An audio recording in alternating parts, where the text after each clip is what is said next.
Have you ever wondered how we can sing like a diva? Or talk the hind legs off a donkey? Or beatbox like a legend? Then this is the video for you. In this video we will be looking at one of the most pivotal and extraordinary pieces of apparatus that allows us to communicate effectively with each other. We will be looking at the larynx. In case you didn't know, I'm an anatomist from the Division of Anatomy here at the University of Leeds. And in this final instalment of the series, we will be dissecting the anatomy of the voice box. Aside from allowing us to sing like an angel, the voice box, or the larynx, fulfills several roles, and it is important that we can understand what these roles are. The larynx allows us to phonate. That means it allows us to produce sounds that enable effective communication between each other. This could be in the form of spoken word, singing, grunting at parents, or even beatboxing as previously mentioned. It also acts to protect the airways. Not only are there components that close off the airways to prevent us from inhaling food, but the larynx itself is fairly mobile, and the muscles acting on the larynx help to reposition the larynx during swallowing. Additionally, when these systems fail, the larynx helps us to forcefully expel air to reject inhaled objects or eradicate infection. I am, of course, talking about coughing. So let's go and look at the learning objectives for today. There are 4 objectives we are going to cover today, but there's quite an overlap between them, so don't worry. Firstly, we are going to look at the bigger picture and look at the location of the larynx and its relations with the nasal and oral cavities and the pharynx. Then we are going to break down the larynx and look at the anatomy of the larynx, including the cartilages, the muscles and the membranes. We will look at the innervations of the larynx before finally looking at how these components work together to allow the larynx to perform its duty. Let's crack on and look at the larynx in situ.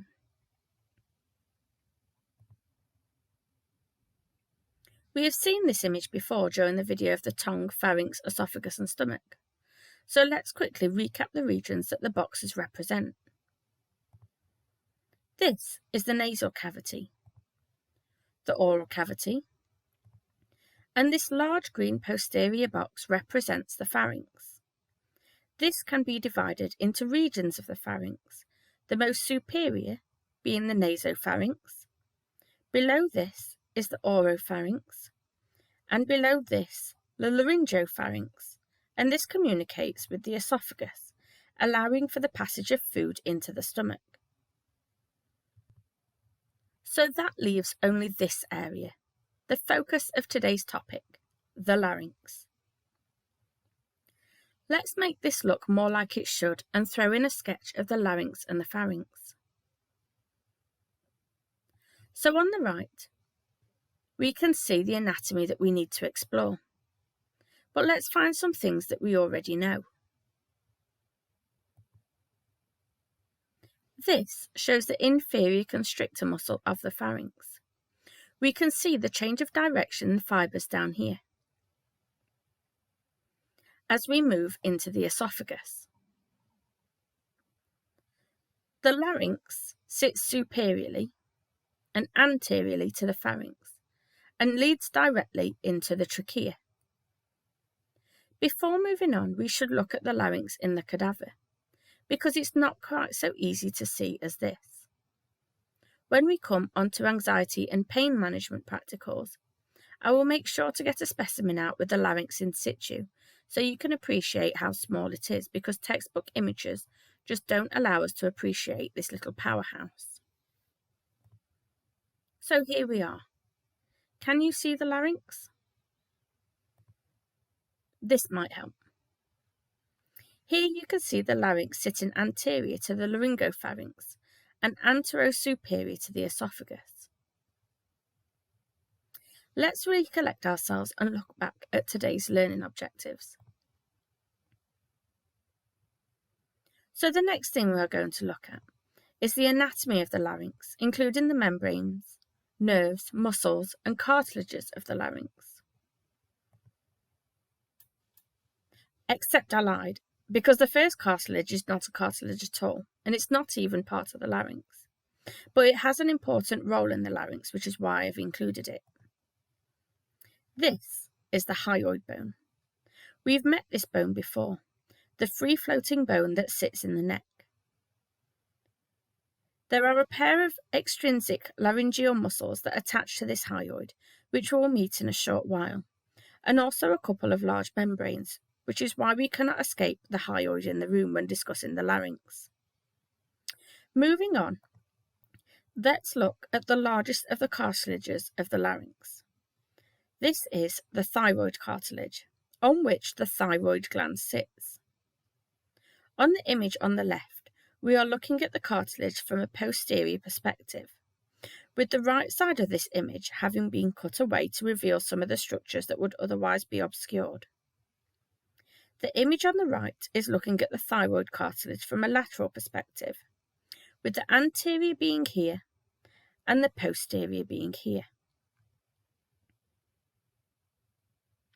On the anterior of the larynx, we have this bulge, or prominence.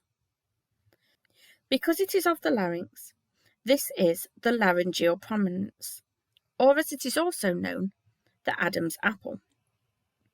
We have discussed the importance of this landmark in previous videos, so if you need to recap, revisit the vasculature of the face to remind you what we find at this level. Being the biggest cartilage, let's have a look at a couple of features of the thyroid cartilage. The first one is the superior horn of the thyroid cartilage. The superior horn provides attachment sites for the thyrohyoid membrane, whilst the shorter and thicker inferior horn of the thyroid cartilage articulates with the cricoid cartilage below it. We have two superior and two inferior horns, but the right ones have been cut away to reveal the structures that lie within the larynx. We also have this huge trapdoor. It looks a bit like the tongue of a trainer. The epiglottic cartilage is located within the epiglottis and provides the substance required for a hinge-like action to close off the airways and protect them from the inhalation of food. It is attached to the deep surface of the anterior thyroid cartilage by the thyroepiglottic ligament, and also infra-anterior surface, that is, at the bottom front surface, it is attached to the hyoid bone by a hyoepiglottic ligament. Below the thyroid cartilage, before the larynx transitions into the trachea, we have the only complete circular ring of cartilage. This cartilage is called the cricoid cartilage, and it is shaped similar to a signet ring. The cricoid cartilage attaches to and directly articulates with the thyroid cartilage. It is attached to the inferior border of the thyroid cartilage via a membrane which we will look at soon.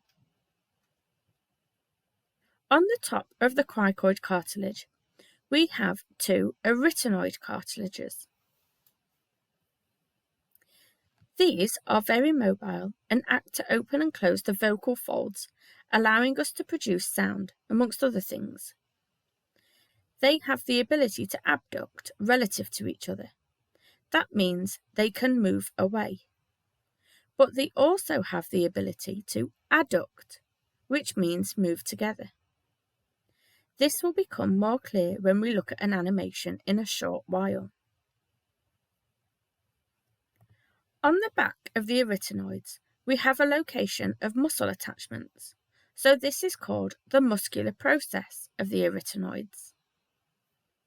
The muscles act to open or abduct or close, adduct the vocal folds. I should use this point to explain that the vocal folds are the anatomical name of what we call in everyday language the vocal cords. Whilst on the anterior of the arytenoids, the vocal process anchors the vocal folds. The temptation to shout Gryffindor now is unbelievable. But these are not sorting hats on the top of the arytenoids. Instead, they are the corniculate cartilages. We've covered the cartilages of the larynx, so let's move forwards and look at the membranes. The thyrohyoid membrane does exactly what it says on the tin. It is the membrane that runs between the thyroid cartilage of the larynx and attaches to the inferior border of the hyoid bone. A thickening on the deep anterior surface forms the median thyrohyoid ligament, whilst laterally we have two holes, or apertures, called the thyrohyoid apertures, that allow for the transport of the neurovascular bundle to penetrate the intrinsic muscles of the larynx. The membrane that joins the cricoid cartilage to the thyroid cartilage is called the cricothyroid membrane. In the event of an emergency, where the patient's airways have closed, piercing the cricothyroid membrane can allow emergency airway access. We do not want to pierce the airways above the level of the cricothyroid membrane, as this could damage the vocal folds and prevent the patient from speaking, coughing, or protecting the airways by other means as discussed at the end of the video. The vocal ligaments lie most medially and form the medial edge of the vocal folds. This is where all the magic happens. These tiny slivers of tissue allow us to make almost every sound that comes from our mouth and throat, except burping, but that's a whole new other topic. So now we've looked at the ligaments, let's move on and look at the other soft tissues of the larynx and the joints or structures that they form. The cricothyroid joint acts between the thyroid cartilage and the cricoid cartilage. It allows for anterior and posterior movement of the thyroid cartilage to change the tension of the vocal cords. This is for far more subtle changes in tone of voice. The cricoarytenoid joint allows for the abduction and adduction of the vocal folds. In essence, without these joints, we would barely be able to make a sound, and certainly not a great deal of sound that could be finessed. The movement across this joint depends on the actions of the muscles that cross these joints. The first of which is the oblique arytenoid muscles, and with that we also have the transverse arytenoid muscle. These interarytenoid muscles act to draw the arytenoid cartilages together and adduct the vocal folds. That means to close off the vocal folds. The oblique and transverse arytenoid muscles are collectively termed the adductors of the vocal folds. They both insert onto the muscular process of the arytenoid cartilages and are both innervated by the recurrent laryngeal nerves, branches from the left and right vagus nerve or cranial nerve 10. We've seen some adductors, so let's have a look at some abductors. These act to open the vocal folds. The posterior cricoarytenoid muscles are the main abductors of the vocal folds and are therefore responsible for the opening of the glottis. The glottis is the space between the folds that is a continuation of the laryngeal inlet and the trachea. These muscles are really important as they are crucial to breath. In the event one of these muscles or their innervation, the recurrent laryngeal nerve, is damaged, the same side vocal fold can fail to open. This can lead to permanent hoarseness in the voice and respiratory distress under forceful breathing. Interestingly, meet Zeus, my 70-kilo ball of fluff. He is one of my 4 Leonbergers. Leonbergers are a breed prone to a condition called polyneuropathy, a disruption in the nerves of the body. In Leonbergers, this is largely found within the recurrent laryngeal nerve. In the summer of 2022, Zeus started displaying symptoms of laryngeal paralysis. The left recurrent laryngeal nerve had started to become paralysed, and the left vocal fold failed to open. Thankfully, well versed in Leonbergers, I was able to spot the signs. Zeus's bark had become raspy, and he was tiring easily after a walk or playing with his brother. He was taken to the veterinary hospital where they performed a laryngoscope, and they were able to see the lack of movement in the left vocal fold. During the investigation of Zeus's recurrent laryngeal paralysis, they performed a CT scan of his mediastinum to check for tumours. Why, I hear you ask? Well, the recurrent laryngeal nerve takes a bit of a detour on its way to the larynx. Remember, the vagus nerve is a cranial nerve, so it is coming from the brain, not the spinal cord. The left vagus nerve travels inferiorly to the mediastinum before it gives off a branch. This branch performs a slingshot manoeuvre around the arch of the aorta and then travels superiorly, upwards and towards the larynx, where it innervates the intrinsic muscles of the larynx. If a tumour develops in the mediastinum, compression of the recurrent laryngeal nerve could cause paralysis of the muscles on the left-hand side of the larynx. The right recurrent laryngeal nerve takes a slight detour too, but it's less drastic, only zipping around the subclavian artery before heading back up to the larynx. Thankfully, Zeus's scan was clear, so the cause of his partial laryngeal paralysis was put down to the polyneuropathy and not a tumour of the mediastinum. To save Zeus, they performed a tie-back procedure in which they placed a stitch in the left vocal fold to hold it permanently open. And this is him in the car on the way home. Zeus's surgery saved him from laryngeal collapse, meaning that he wouldn't suffocate to death because of failure to open of the vocal folds, for which I'm very grateful. But performing this surgery has left Zeus vulnerable to aspirational pneumonia, the inhalation of foodstuffs, causing severe respiratory infection. Thankfully, though, with minor adjustments to the food he eats and the way he eats it, Zeus will continue to lead a happy and healthy life, if not with a weird frog-like ribbit instead of a proper bark. After that side note, the last of the muscles that we are interested in is the two that act to make fine alterations to the sound we produce. These are the thyroarytenoid muscle and the cricothyroid muscle. The cricothyroid muscle acts to draw the cartilage inferiorly to stretch out the vocal folds for a high-pitched tone, whilst the thyroarytenoid muscles apply further tension to the folds. Both of these are subtle, but add tone to our voices, such as when we ask a question or when we sing a high note. All of these muscles we have talked about today are innervated by the recurrent laryngeal nerves, except for the cricothyroid muscle, which is innervated by the external laryngeal nerve, another branch of the vagus nerve that branches from the superior laryngeal nerve from the inferior vagal ganglion in the neck. The sensory innervation is also from the same branches, which is nice and easy to remember.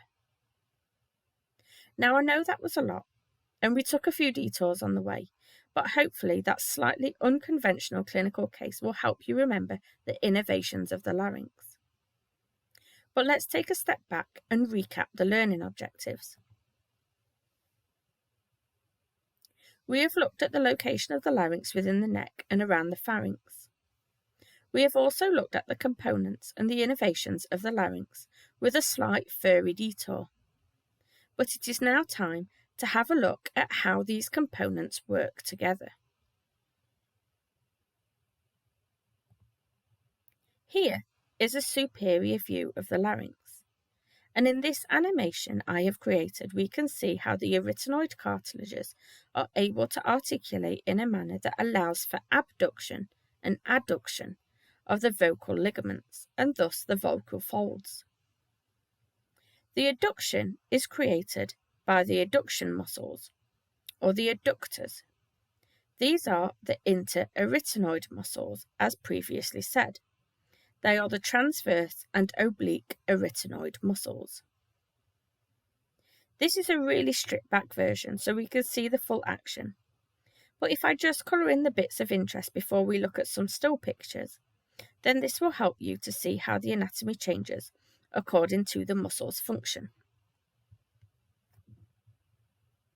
Here we have the same image with pink arytenoid cartilages and medial vocal ligaments in blue. The arytenoids get closer during adduction and the vocal folds close, closing off the airway. During abduction, the arytenoids rotate and the space between them increases, allowing for the ligaments to slacken and open. This is the resting position of the vocal folds during passive breathing. They are slightly open. You can see the cricothyroid membrane, which has folded over and formed the vocal ligament, which means the rest of the aperture does not allow air to pass, so air can only pass through the glottis, the space between the vocal folds. During forced respiration, such as exercise or respiratory illness, the glottis widens because the vocal folds have been drawn to the lateral walls by rotation and abduction of the posterior cricothyroid muscles.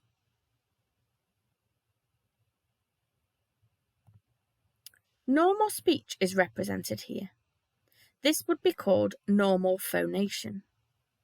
The tension of the cords is relatively tight, allowing for inflection in tone.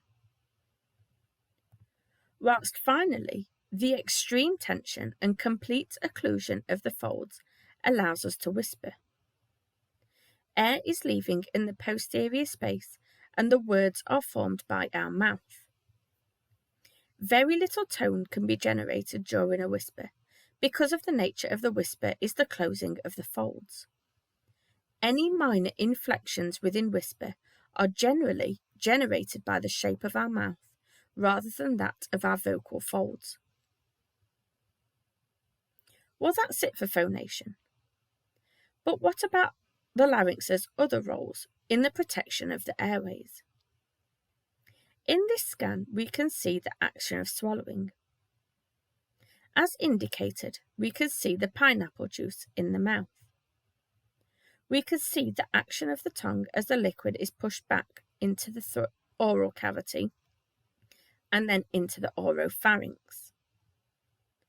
During swallowing, the thyroid muscles elevate the larynx, pulling it superiorly towards the hyoid bone. Simultaneously, the epiglottis is pulled inferiorly by the aryepiglottic muscle and the thyroepiglottic muscles to close off the airway and prevent aspiration during swallowing. But there are also a set of reflexes that the larynx acts to protect the airway.